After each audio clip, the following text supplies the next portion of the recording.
Toutes les histoires commencent ainsi, et celle-ci ne dérogera pas à la règle. Il était une fois. Il était une fois un capitaine. De près ou de loin, vous connaissez son histoire, je n'en doute pas. Peut-être pensez-vous qu'elle ressemble à la vôtre. Peut-être pensez-vous n'avoir aucun point commun avec elle. Dans les deux cas, il y a fort à parier que vous vous trompez.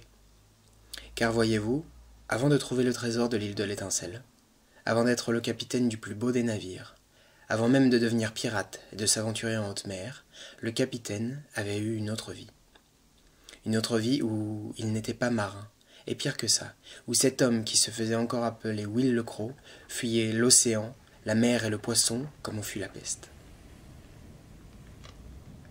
Ce n'était pas tant qu'il n'aimait pas ça, mais le jeune Will ne pouvait se sortir de la tête que la vie de marin, et tous ceux qui l'entouraient, était beaucoup trop facile. Il ne cessait de se répéter que n'importe qui pouvait en faire son métier, sa vie, et que c'était alors une vie bien misérable qui commençait. Un matin de novembre, cette année-là, le jeune homme sortit de la maisonnée de bois qu'il partageait avec ses parents, son paletot sur le dos. Il alla errer dans les rues marchandes encore désertes, froides et brumeuses. Il marchait bon train, et ses pensées filaient aussi vite que ses pas. Il ne savait que faire à cette époque. Les possibilités étaient vastes pour un esprit comme le sien, presque trop. Il passait ses journées à retourner dans son esprit des idées et des projets, qui finissaient inexorablement par ne jamais se réaliser. Il errait donc le lendemain, et le jour d'après, et le jour d'après encore, comme s'il attendait que l'aventure lui tombe dessus. Mais l'aventure n'arrivait pas, et il semblait au jeune Le Croc qu'il était un gros poisson dans un bien trop petit plan d'eau. C'est pensif que le jeune homme s'engouffra dans une ruelle étroite des halles marchandes. Ses cogitations furent interrompues par les discussions de trois jeunes de son âge qu'il connaissait vaguement. Ils représentaient tout ce que Will détestait. Quand tous les gosses se rendaient il y a quelques années à la grande cour du marché pour apprendre les rudiments de la lecture et de l'écriture, ces trois-là préféraient jouer sur les bateaux, amarrer au quai, se balancer des têtes de poissons à longueur de journée. Plus tard, quand tous devaient commencer à travailler pour ramener un peu d'argent à la maison, l'un était devenu charpentier naval, l'autre pêcheur, le dernier cordier et ramandeur. Will savait que sur la petite île de Frêle-Providence, où ils avaient grandi, cela signifiait faire le choix d'une vie toute tracée, dure, monotone et sans grand horizon. Et du haut de son jeune âge, du haut de sa naïveté, il ne pouvait s'empêcher de les voir comme des lâches qui avaient choisi la facilité, choisi de rester misérables. « Hé, regardez les gars, c'est le fils Le Croc !» L'intonation lui fit comprendre que leur mépris envers lui était aussi grand que son propre mépris pour eux. Il n'était pas étonné.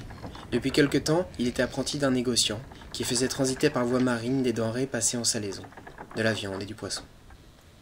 Et ce qui demeurait certain, c'est que les marins et tous ceux qui les entouraient n'étaient jamais satisfaits du prix auquel on achetait leurs poissons, jamais satisfaits du prix auquel on payait leurs services. Depuis des lustres, qu'ils soient de Port-Royal ou de Frêle-Providence, négociants et marins se détestaient poliment, et cela valait aussi pour leurs apprentis. L'un des trois gars, Joe, se rapprocha de Will.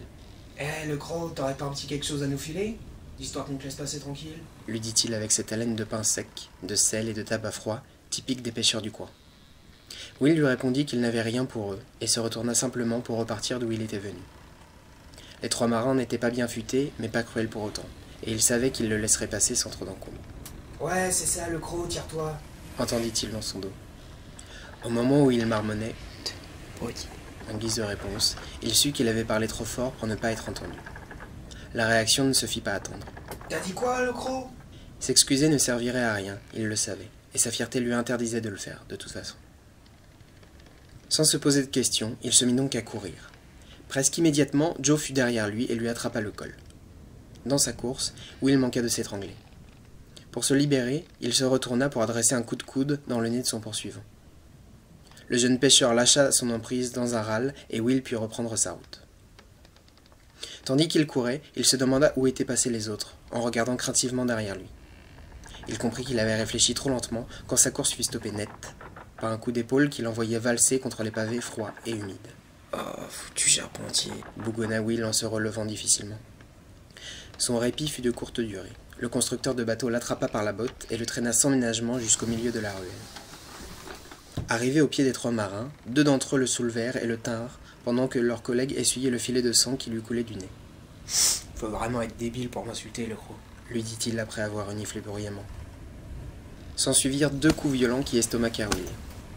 C'est toujours tenu par les 2 autres qu'il se mit à genoux pour tousser la bile qui lui brûlait la gorge.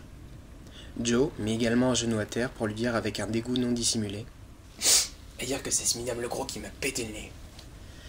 Mais tu sais quoi? C'est pas grave le gros. Chez nous c'est un donné pour un rendu. Tu connais ça, hein, dans la négoce, hein, pas vrai mon petit Will? Il leva bien haut son poing et asséna un coup formidable en direction du nez de Will. Ce dernier baissa la tête au dernier moment pour éviter le coup, mais il lui atteint l'oreille. Un cartilage se brisa et fendit la chair. Sous le choc, un bourdonnement aigu sonna dans le crâne de Will, et sa vue se troubla. Ses 3 agresseurs le laissèrent tomber à terre. Joe sembla considérer qu'une oreille valait autant qu'un nez.